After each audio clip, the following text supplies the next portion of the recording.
Varahi silver jewellery ఇప్పుడు మన Varahi silks KPHP store first floor లో 28 March hero Teja Sajja heroine Meenakshi Chaudhary చేతుల మీదుగా గ్రాండ్ ఓపెనింగ్ జరగబోతుంది. వాసంశెట్టి సుభాష్ గారిది చిన్న వయసులోనే మంత్రి అయిపోయారు.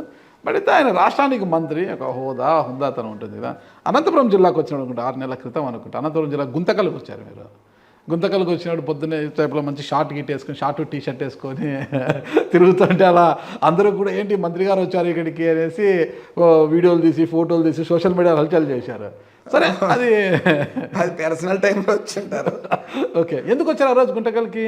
ఎందుకంటే సుపరిపాలనలో తొలి అడుగులో భాగంగా అక్కడ రావడం జరిగింది. అక్కడ సరే, అదైతే మనం పక్కన పెడతాం. ఇటీవల సంక్రాంతి సంబరాల్లో భాగంగా స్టేజ్ పైన ఫుల్ డ్యాన్స్ ఇరగదీశారు. అసలుకి అసలుకి మీలో ఒక లారెన్స్ ఒక ప్రభుదేవ కనిపించాడు అని అందరూ అంటున్నారు.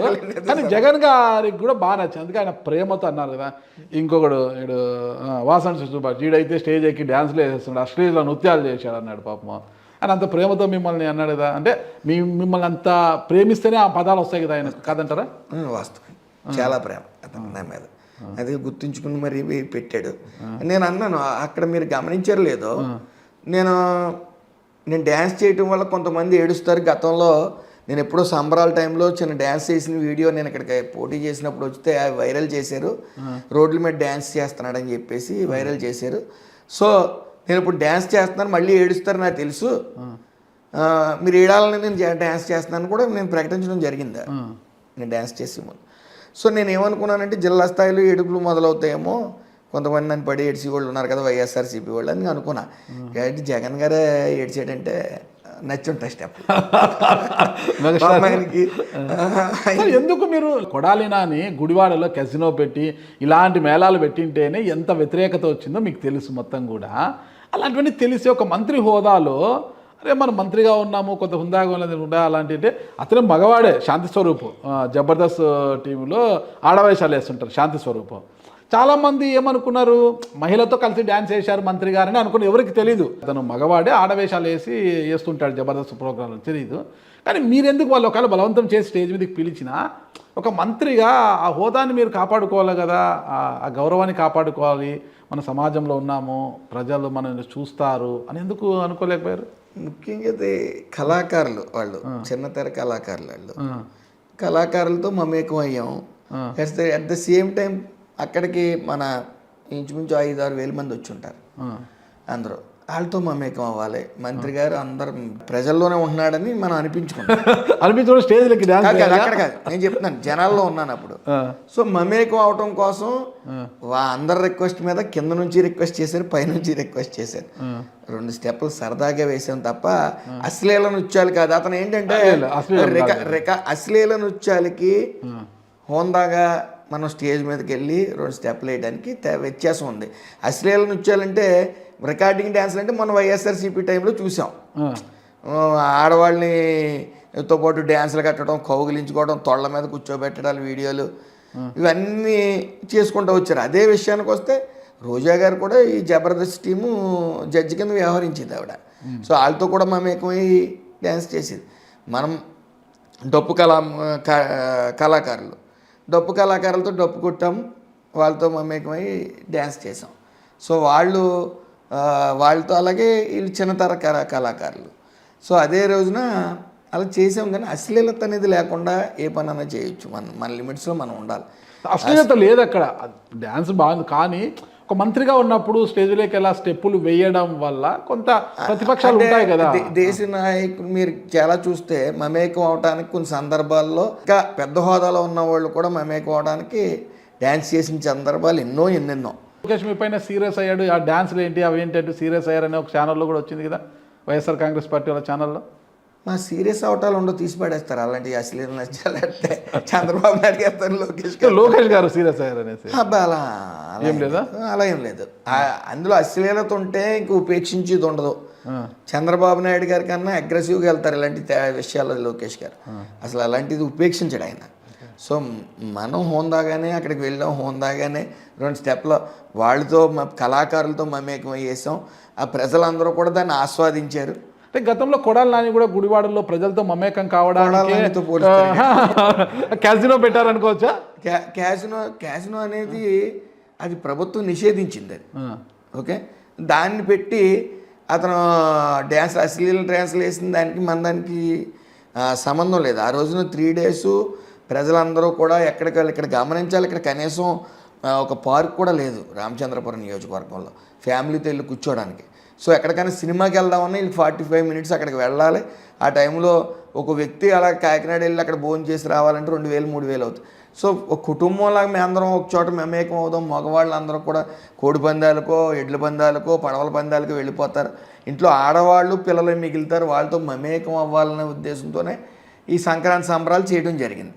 అందులో ఎక్కడ అశ్లీలత లేదు. సుమారు అక్కడికి అటెండ్ అయిన 5,000 మందిలో 3,500, 4,000 మంది మా ఆడవాళ్లే, పిల్లలు. సో మమేకం అవటానికి, అందరితో సరదాగా అందరితో గడపటానికి, వీళ్ళు ఎంటర్టైన్ చేయడానికి మేము అందరం ఒక చోట చేరటం జరిగింది. అది అందులో భాగంగానే అశ్లీలతకు దూరంగా ఉండి వేసే డ్యాన్స్ కాబట్టి మన వాడికి, మన జగన్మోహన్ రెడ్డికి విషయాలు తెలియదు. జగన్ రెడ్డికి ఎవరో ఒకరు ఏదో చెప్తారు, మైక్ ముందు వచ్చి మాట్లాడేస్తూ ఉంటాడు. ఇప్పుడు కనీసం ప్రెస్ మీట్లో కూడా మొత్తం పేపర్ అలా తలదించే చదువుకుంటాడు తప్ప సొంతంగా ఏం మాట్లాడ్డా ఆయన.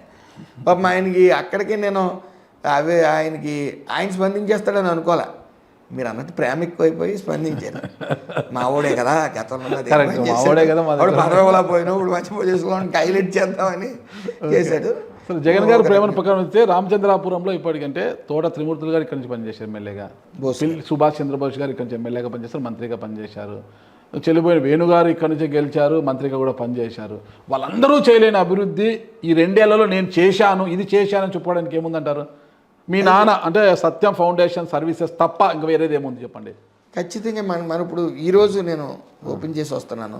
గత 10 నుంచి 12 ఏళ్ళు వరకు 15 గ్రామాలు కరెంటు లో వోల్టేజ్ సమస్యతో బాధపడుతున్నారు. ఇప్పుడు రానున్న వేసవకాలం కూడా 33/11 kV మనం సుమారు 3.05 అంటే కోట్లతో మనం దాన్ని ఈరోజు ఓపెన్ చేసుకోవడం జరిగింది. సో 15 గ్రామాలు లో వోల్టేజ్ సమస్యలు ఉండవు. అలాగే ఎంఎస్ఎంఈ మనం ఫ్లాటెడ్ ఫ్యాక్టరీ కాంప్లెక్స్ అనేది 11.5 కోట్లతో ఆల్రెడీ వర్క్ స్టార్ట్ అవుతుంది. సో అలాగే అభివృద్ధి పనుల విషయం వచ్చేటప్పటికి ఈ 15 నెలల్లో 210 కోట్లు తీసుకుని వచ్చాం. ఇది మామూలు విషయం కాదు. వాళ్ళు 5 సంవత్సరాల్లో ఎంత తీసుకుని వచ్చారో మేము కేవలం సంవత్సరం 7 నెలల్లో 210 కోట్లు. ఇంత తెచ్చారని కాదు, ఆ ముగ్గురు చూపించని మార్కు వాసంశెట్టి సుభాష్ గారు ఏం చూపించబోతున్నారు? అది మేము అభివృద్ధి చేయాలి. సంక్షేమం మేము ఎవరు ఊహించిన దేశంలో ఎక్కడా లేని సంక్షేమం అందిస్తా ఉన్నాం. గతంలో రేషన్ కార్డులు లేవు, కొత్త రేషన్ కార్డులు, కొత్త పెన్షన్లు లేవు. ఈసారి కొత్త రేషన్ కార్డులు ఇస్తున్నాం, కొత్త పెన్షన్లు ఇస్తున్నాం. మరి 4,000, 10,000, 15,000, 6,000 దివ్యాంగులకి 3,000 ఇచ్చేవారు, 6,000 ఇస్తున్నాం. సో అది సంక్షేమం. అభివృద్ధి విషయంలో 200 కోట్లు తీసుకురావడం జరిగింది. అలాగే సిఎస్ఆర్ ఫండ్స్తో మేము ఇప్పుడు కార్డియాలిక్ బర్స్ట్ అనేది బాగా ఎక్కువ జరుగుతుంది. ఇక్కడ హాస్పిటల్ లేదు. సో ఇక్కడ నుంచి కాకినాడ వెళ్ళాలి, లేదా రాజమండ్రి వెళ్ళాలి, బుల్లేనికి కానీ జీజీహెచ్కి కానీ. సో ఈ ప్రయాణంలోనే చాలామంది ఇబ్బంది పడుతూ ఉన్నారు. సో ఒక బస్సు లాంటివి తీసుకుని వచ్చాం, ప్రైమరీ ట్రీట్మెంట్ అక్కడ ఇచ్చి, అలాగే అట్ ద సేమ్ టైం చిన్న పరికరాలు తీసుకుని వచ్చాం. కొంతమందికి ట్రైనింగ్ ఇచ్చాం. భర్తలు చనిపోయి చిన్న ఏజ్లో చిన్న పిల్లలు ఉన్న వాళ్ళకి ట్రైనింగ్ ఇచ్చాం. వాళ్ళు డోర్ టు డోర్ వెళ్తారు, టెస్ట్ చేస్తే అది ఎక్కడ బ్లాక్లు ఉన్నాయి ఏంటనేది ఐడెంటిఫై చేస్తుంది. వెంటనే బస్సులో ట్రీట్మెంట్ చేసి అలాగే ఫిజియోథెరపీ ఉన్నారు. ఫిజియోథెరపీ పెరాలసిస్ స్ట్రోక్లు వస్తున్నాయి. వాళ్ళకి అక్కడికి వెళ్ళాలంటే సుమారు 1,000 రూపాయల నుంచి 800 అవుతుంది వెళ్ళి ఫిజియోథెరపీ చేయించుకురావడానికి. సో ఒక 4 ఎలక్ట్రికల్ ఆటోలు కూడా తేవడం జరిగింది. మిస్డ్ కాల్ ఇస్తే వాళ్ళు తీసుకెళ్ళి ట్రీట్మెంట్ చేసే విధంగా.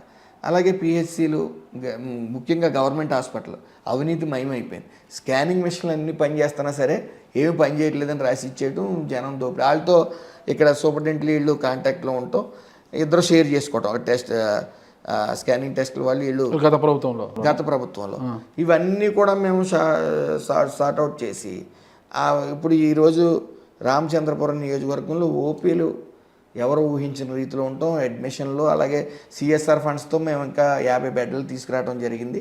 అవి కూడా పేషెంట్స్కి అందుబాటులో పెట్టడం జరిగింది. సో డయాలసిస్ యూనిట్లు కూడా పెట్టారు. దానికి ప్రత్యేకించి సిఎస్ఆర్ ఫండ్స్తో మేము రూమ్ కట్టించి డయాలసిస్ పేషెంట్లకి అందుబాటులో రాజమండ్రి వెళ్ళవలసి వస్తుంది. At the same time workshops నిర్వహిస్తున్నాం. వాళ్ళకి కూడా ఇంచుమించు 2-3 వాళ్ళ చేతులు వాళ్ళ కాళ్ళ మీద వాళ్ళు పనిచేస్తూ 4 చిన్న చిన్న కుటీర పరిశ్రమలు పెట్టారు. వాళ్ళకి ఇంకో 10 మందికి పని ఇస్తున్నారు. సో ఇలాగా వర్క్షాప్స్ ఇంచుమించు BS6 BS5 మోటార్ వెహికల్స్ వాళ్ళకి ట్రైనింగ్ ఇచ్చాం మొన్న 75 మందికి. వాళ్ళు టూల్ కిట్లు ఇచ్చి వాళ్ళు మెరుగుపరిచాం. సో వాళ్ళు జనజీవనం అంటే టెక్నాలజీ మారుతుంది, దానికి వర్క్షాప్స్ నిర్వహించి ముందుకు తీసుకెళ్తున్నాం. సో ఇలాగే పార్కులు లేవు, ఫ్యామిలీతో కనీసం ఎక్కడికన్నా వెళ్ళాలంటే రామచంద్రపురం లేదు. CSRలో పెట్టాం, అవి కూడా 4 ఐడెంటిఫై చేసాం. 4 మండలానికి ఒకటి టౌన్కి ఒకటి 4 కూడా మేము అయితే పెట్టడం జరుగుతుంది. సో ఒక్కొక్కటిగా వచ్చేది పుష్కరాలు, గుళ్ళన్నీ కూడా ఇప్పుడు సుమారు 125 కోట్లతో గుళ్ళు ఇటు రోడ్లు ఇవన్నీ కూడా అభివృద్ధి చేసే విధంగా ప్రణాళిక సిద్ధం చేసి పంపాం అప్రూవల్ కోసం. అతి త్వరలో అప్రూవల్ వస్తుంది. సో 330 కోట్లు పైబడి అభివృద్ధి పనులకు కానీ గుడి అభివృద్ధులకు కానీ అలాగే అన్నీ కూడా అంచెలంచెలుగా వెళ్తున్నాం. సో రాష్ట్రం ఆర్థిక ఇబ్బందులు ఎంతున్నా కూడా పైనుంచి సహకారం పూర్తిగా ఉంది. ప్రతి చోట అభివృద్ధి అనేది గుంతల రహిత రోడ్డు కింద కూడా మనం చూసాం. రోడ్లు అసలు మసిలీలాగా కూడా లేవు మనం వచ్చేటప్పుడు. మన లాస్ట్ ఇయర్ చంద్రబాబు నాయుడు గారు 1200 కోట్లతో మొత్తం గుంతల రహిత రోడ్డు కింద చేశారు. సో ఒక్కొక్కటిగా MSME ప్రతి ఇంటికో పారిశ్రామికవేత్త రావాలని చెప్పి అనేక కార్యక్రమాలు, టెంపుల్ టూరిజం అలాగే టూరిజం బాగా ప్రోత్సహిస్తున్నారు. సో మన ఈ తీసుకుని వచ్చిన పెట్టుబడులు, ఆ పెట్టుబడుల వల్ల ఎంప్లాయ్మెంట్, ఇప్పుడు నేను ఇక్కడ పోటీ చేయడానికి వచ్చినప్పుడు సుమారు 20,000 మందిని తీసుకురావాల్సి వచ్చింది. అంటే మేము ఒక్కళ్ళమేనే కాదు, ఆ ప్రతిపక్షం కానీ మేము కానీ ట్రైన్ల మీద వచ్చేవాళ్ళు కానీ కార్ల మీద వచ్చేవాళ్ళు కానీ ఇతర రాష్ట్రాలకి కానీ హైదరాబాద్ కానీ చుట్టుపక్కలకి వెళ్ళిపోయారు. సో వాళ్ళందరినీ తీసుకుని వచ్చే ప్రక్రియ జరుగుతుంది. ఓకే, ఇదంతా చేస్తున్నారు కదా మీరు. కార్మిక శాఖ మంత్రిగా ఉన్నారు, ఇండస్ట్రియల్ మినిస్టర్ TG భరత్ గారు ఉన్నారు కదా. ఇద్దరికి కోఆర్డినేషన్ చేసుకొని ఇప్పుడు మీ నాన్నగారు ఎట్లా వాసంశెట్టి సత్యం గారు ఫౌండేషన్ పెట్టి ఉద్యోగ ఉపాధి అవకాశాలు కల్పిస్తున్నారు కదా, అందుకోసం ఈ ప్రాంతంలో రామచంద్రపురం ఏదైనా ఇండస్ట్రీస్ తీసుకురావడానికి ఏమైనా కృషి చేస్తున్నారా? కృషి చేస్తున్నామండి. దాని మీద కూడా సైట్ అలాట్మెంట్ అడిగాం. ఫ్యాన్లు తయారీది పెడతా ఉన్నారు. ఓకే, వాళ్ళు ఆల్రెడీ DPR పంపడం జరిగింది. 3 DPRలు పెట్టాం. సోలార్ ప్యానల్స్ తయారు చేసేది కూడా అడిగారు 5 acres. సో ఇవన్నీ కూడా పెడుతున్నాం. అట్ ద సేమ్ టైం రసాయనాలు వాడకుండా ఈ ఆర్గానిక్ కూరగాయలు తయారు చేసేది కూడా, కూరగాయలు పండించేది కూడా కొంతమంది ఆడవాళ్ళని పెట్టి పండించి అక్కడే అమ్ముకునేలాగా డైరెక్ట్గా ఒక కస్టమర్ కోసుకుని పట్టుకెళ్ళేలాగా ఇంటికి, అదనేది మేము వాళ్ళకి ట్రైనింగ్ ఇచ్చి అతి త్వరలో అది కూడా మేము ముందుకు తీసుకెళ్ళడానికి చేసాం.